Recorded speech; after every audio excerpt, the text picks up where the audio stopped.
Shine परिवार के आप सभी कस्टमर, सभी एसोसिएट, आप सभी को Rashid Naseem, chairman shine group का प्यार भरा नमस्कार। साथियों, पिछले जुलाई के महीने में ऑर्डर आ जाने के बाद से जब से मैंने आप सभी शाइन परिवार के कस्टमर जो लीगल में नहीं गए हैं उनसे मेरे अनुरोध करने पर कि आप अपने डॉक्यूमेंट्स मुझे मेल करें ताकि हम उसके लिए आपका लीगल रास्ता तैयार कर सके और आपकी लाइबिलिटी अलग तरीके से सेट कर सके, जिससे आपको इन लीगल प्रोसीजर से ना गुजर करके डायरेक्टली आपकी लाइबिलिटी आसानी से उतारी जा सके।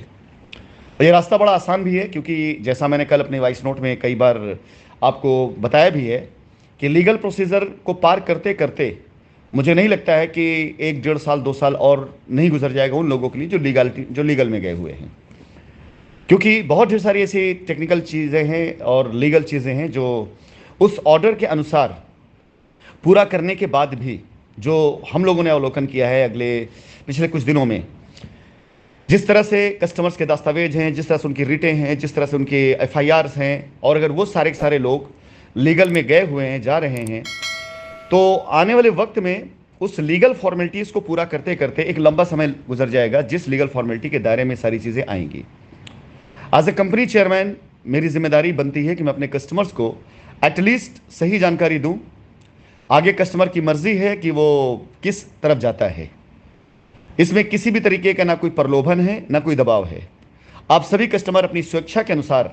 सच्चाइयों को जानने के बाद, सही चीज़ जानने के बाद आपको लगता है कि आपको राशिद नसीम पर, शाइन ग्रुप पर भरोसा करके जहां इतना साल इंतज़ार किया, कुछ समय और इंतज़ार करना चाहिए। तो मुझे पूरा यकीन भी है, मैं जानता भी इस बात को हूँ, कोर्ट के ऑर्डर आ जाने के बाद कोई बाधा नहीं रह गई, कोई दिक्कत नहीं रह गई। अब ऐसा कुछ भी नहीं है जिसमें इन्वेस्टिगेशन वो कंपनी के ऊपर ही चलना है। वो सारी चीज़ें इन्वेस्टिगेट करने के बाद कोर्ट का ये जजमेंट आया हुआ है। जो एक्शंस अब हो रहे हैं वो उन लोगों के ऊपर हो रहे हैं जिन्होंने कंपनी के नाम पर या कंपनी का पैसा अपने पास रख करके और अपनी संपत्तियां बनाई या खुद का लाभ लिया, और जो अब तक उस माइक्रोस्कोप से दूर थे, जो माइक्रोस्कोप लेकर जांच एजेंसी तलाश रही थी। उन्हें पहले एक डायरेक्शन दिया गया था लोगों की तरफ से, उस डायरेक्शन जो उन्हें कुछ नहीं मिला, तो उन्होंने अपने डायरेक्शन को जब से चेंज किया है तब से ये सारे रिजल्ट आने शुरू हो गए। तो ये सारे पॉजिटिव एक्शन के बाद इस बात की पूरी लीगल गारंटी दी जा सकती है कि आगामी 6 माह के अंदर अंदर में हमारे वो सारे कस्टमर जिनका लीगल मैटर नहीं है, जो पूरी तरह से क्लियर हैं, जिन कंपनी पे भरोसा किया है, उन सब की लाइबिलिटी उतरते उतरते ख़त्म भी हो सकती है, या तो उतरने के प्रोसेस रहते हुए उसके रास्ते मिल चुके हो सकते हैं, और सारा कस्टमर पूर्ण रूप से पूरी तरीके से संतुष्ट रह सकता है। ये कानूनी तौर तरीके से मैं आपसे बात कर रहा हूँ, ना कि कंपनी की तरफ से या मेरी तरफ से दिए गए कोई वर्ड्स हैं, बल्कि कानून के जो प्रोसीजर है उसके तहत चलते हुए हमें पूरा यकीन है कि आगामी 6 माह के अंदर अंदर में आप सभी कस्टमर अपनी लाइबिलिटी को पूरा कर रहे होंगे। बहुत ढेर सारे कस्टमर हमारे ऐसे हैं जिनके प्लॉट्स रजिस्ट्री है, पोजीशन का मैटर है, वहाँ कुछ करने की ज़रूरत नहीं है। बहुत से कस्टमर ऐसे हैं जिनके पेमेंट आए हुए कंपनी में लेकिन रजिस्ट्री नहीं हुई, अगर रजिस्ट्री चाहते हैं वहाँ भी इस पर कोई दिक्कत नहीं है। बहुत से कस्टमर ऐसे हैं जिनके पैसे कंपनी में आए हैं, उनके पैसे अगर कंपनी में आए तो उनको पैसा उनका दिया जा सकता है, क्योंकि कंपनी की भी काफ़ी हद तक रिकवरियाँ तैयार खड़ी पड़ी हुई हैं जो कंपनी को वापस आने वाली हैं और आ रही हैं। इन सारी चीज़ों को मद्देनज़र रखते हुए हम ये कह सकते हैं कि कानूनी तौर तरीक़ों से हम कंपनी को 2018-19 की स्थिति में लाकर खड़ा कर पाने में सक्षम हैं दिसंबर के माह तक। फिलहाल आगे आप सभी कस्टमर्स रविवार की जूम मीटिंग में और पूरी डिटेल को जानेंगे, समझेंगे, और आपका डेटा आने के बाद मैं और ज़्यादा कॉन्फिडेंट हो गया हूं कि आपकी लाइबिलिटी हम कैसे आसानी से उतार सकते हैं। इस पूरे डेटा में पूरी कहानी है, कितने लोगों की रिटर्निंग है, कितने लोगों की रिफंडिंग है, कितने लोगों का प्लॉट है, कितने लोगों की पोजीशन है, कितने की रजिस्ट्री है, पूरा डेटा हमारे पास मौजूद आ चुका है। और वेरिफिकेशन में कोई इतना लंबा टास्क नहीं, लेकिन डबल ट्रिपल स्टैंडर्ड पे वेरिफिकेशन इसलिए ज़रूरी है क्योंकि बहुत से प्लॉट्स ऐसे हैं जो रिफंड पे गए, उनको कुछ पैसे जा चुके हैं, बट आज भी उनके पास में वो बैंक ट्रांजेक्शन भेजते हैं कि हमने कंपनी को पैसा दिया था। कुछ ऐसे कस्टमर्स हैं जिनके पैसे एसोसिएट्स अकाउंट में गए, उन रसीदें दी हैं, और सेम ट्रांजेक्शन को लेकर के एसोसिएट ने क्लेम किया हुआ है किसी और के लिए। तो ऐसी बहुत सी चीज़ें हैं जिन्हें क्रॉस चेक करना बहुत आवश्यक है। फिलहाल इन सारी चीज़ों को कंपनी पूरी तरीके से बड़ी आसानी से कर ले रही है। रविवार की मीटिंग में आप कस्टमर्स को पूरी तरीके से अपनी बात रखने का भी,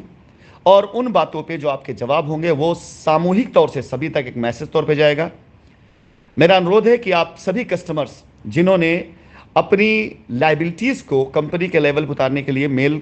का प्रावधान स्टार्ट किया है, वो बिल्कुल निश्चिंत रहें। आपकी मेल हमारे पास आ जाने के बाद आप ये मान चलें कि आपकी जिम्मेदारी हमारे पास आई है, उस जिम्मेदारी को पूरा करने का वादा भी हम ही ने किया और पूरा भी हम ही करेंगे। हमारे अलावा कोई इस धरती पर नहीं जो शाइन सिटी की लायबिलिटी को समझ करके कस्टमर के वापस करा सके। कहने वाले लोग खूब ढेर सारी बातें करेंगे, बहुत सी बातें कहेंगे, होने हमारे वाला कुछ नहीं उनसे। पिछले 4-5 सालों में कुछ नहीं हुआ है। जो होगा वो कानूनी दायरे से ही होगा, जो होगा वो एज पर कंपनी एक्ट होगा, जो कंपनी लॉ उसके अकॉर्डिंग होगा, जो होगा वो कंपनी की इन्वॉल्वमेंट के बगैर हो ही नहीं सकता है। बगैर कंपनी के सहमति के आपका 1 रुपया भी आपको आसानी से मिल जाए, ये संभव ही नहीं है। तो मैं चाहूंगा कि सारे कस्टमर जो भी मुझे मैसेजेस कर रहे हैं, मेरे अनुरोध पर आपके काफ़ी मैसेज आ चुके हैं, धन्यवाद इसके लिए। और मैं आप लोगों से निवेदन करूंगा कि आप लोग, आज शाम तक का टाइम मैंने दिया था, इस टाइम को कल तक मैं एक्सटेंड कर रहा हूं। कल रात को 10 बजे तक जितने कस्टमर्स की मेरे पास मैसेजेस आ जाएंगे, मैक्सिमम कस्टमर्स में जो भी कस्टमर होंगे उनके साथ मैं बातचीत करूंगा। ये हो सकता है कि सेम नेचर के सवाल या सेम नेचर की लायबिलिटी, अगर बाय द वे एक साथ 10 लोगों की सेम नेचर की लायबिलिटी है, लाइक पोजीशन, तो उसमें हम 1-2 कस्टमर से बातचीत करेंगे, बाकी 8 कस्टमर का नाम लेकर के हम उनको वही मैसेज आगे फॉरवर्ड कर देंगे और पूछेंगे कि अगर उनके पास कोई और सवाल रह गया तो सवाल कर सकते हैं। तो मैं अनुरोध करूंगा कि आप लोग बगैर कोई देर किए हुए अपने जो मैसेज कर रहे हैं, इन मैसेजेस से मुझे आप लोग से बात करने में आसानी होगी कि 30,000 मेल में मैंने जिन जिन लोगों से बात करी है वो 30,000 में 300 से 400 500 इससे ज़्यादा लोग नहीं हुए होंगे। और फिर भी 29,000 से ज़्यादा लोग बचे हुए हैं जिनको एक कंप्लेन आती है, जिनकी मैसेज आता है कि मेरे सभी कॉल नहीं आई। हो सकता है कि अगर मैं 10 लोगों को कॉल कर रहा हूं, उसमें से 8 लोगों को उस कॉल की कोई आवश्यकता ना हो, उन्हें कोई ज़रूरत ना हो, और 2 लोगों को सिर्फ आवश्यकता है, लेकिन 2 लोग उसको पब्लिकली नहीं बता पा रहे मेरे पास कॉल आई है। लेकिन आपके द्वारा दिए गए व्हाट्सएप के जरिए मैं स्पेसिफिक उन सभी कस्टमर्स को टारगेट कर सकूंगा जिनकी मेल पे वो सीरियस हैं और जिनकी मेल मुझे मिल चुकी है और जिनको मैं अपनी तरफ से, हो सकता है कि टेलीफोनिक कॉल करके, साथ ही साथ आपसे बात करके, आपके सवालों के जवाब दे करके, आप ही के जवाब के प्रारूप के आधार पर जितने लोग के सवाल होंगे उन सभी को उनके सवाल जवाब दे करके एक नई प्रथा स्टार्ट करेंगे कि जब तक आप लोगों का पूरा काम पूरा नहीं जाता है, संवाद का सिस्टम बंद नहीं रहेगा, आपके साथ चालू रहेगा। आशा करता हूं कि आप सभी अपनी दी गई समय सीमा के अंदर अपनी पूरे के पूरे दस्तावेज विद ईमेल आईडी, जिस ईमेल आईडी से आपने मेल किया है, साथ ही साथ एसोसिएट्स का नाम, और उससे संपर्क में आप है नहीं घरों से, ये भी डाल दें। अगर एसोसिएट का नाम आपको नहीं आ तो कोई मैंडेटरी नहीं है, आ जाएगा तो मुझे आसानी होगी ये देखने में कि एसोसिएट मेरे संपर्क में है कि नहीं है तो अगर उसने 10 कस्टमर को दिया तो आपका नाम क्यों नहीं दिया, और दिया है तो आपका नाम है कि नहीं है। सो इससे फॉलो करिए। और साथ ही साथ 2019 की रजिस्ट्रियां जो डिस्प्यूट में हैं सितंबर के बाद वाली, वो कस्टमर भी लगातार अपने डिटेल को भेजते रहे इसी नंबर पर, मैं उनसे भी बात करूंगा। और अगर आवश्यकता पड़ी तो इस मीटिंग को मैं 2-3 दिन तक लगातार चलाऊंगा। उम्मीद है कि आप सभी लोग कल के बाद, रविवार की मीटिंग के बाद से काफ़ी हद तक अपनी चीज़ों में क्लियर हो जाएंगे और उसके बाद कंपनी की दी गई समय सीमा के अंदर कंपनी अपनी जिम्मेदारी निभाएगी और तब तक आपको कोई भी गलत रास्ते पर ले जाने का प्रयास नहीं कर पाएगा। धन्यवाद।